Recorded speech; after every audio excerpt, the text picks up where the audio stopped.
Hi, I'm Joel from Woolich Racing Tech Support. In this video, we're going to guide you through on how to correctly bench flash. So first off,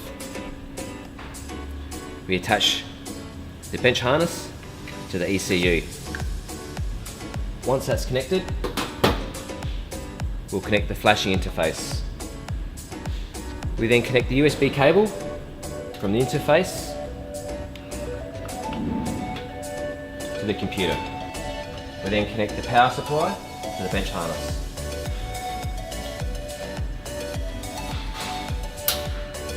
We then turn on the power supply at the power point. We then look at the ECU serial number. On this particular ECU, we have a label. Other ECUs, the serial number is stamped onto the ECU.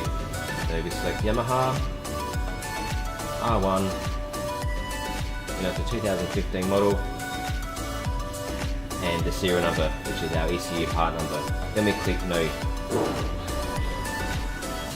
Once we select the number, we'll then click Write. We follow the on-screen prompts.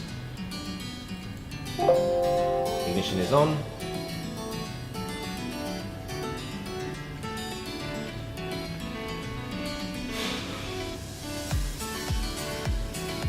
Once it's finished writing, we follow the on-screen prompts, which says turn the ignition off.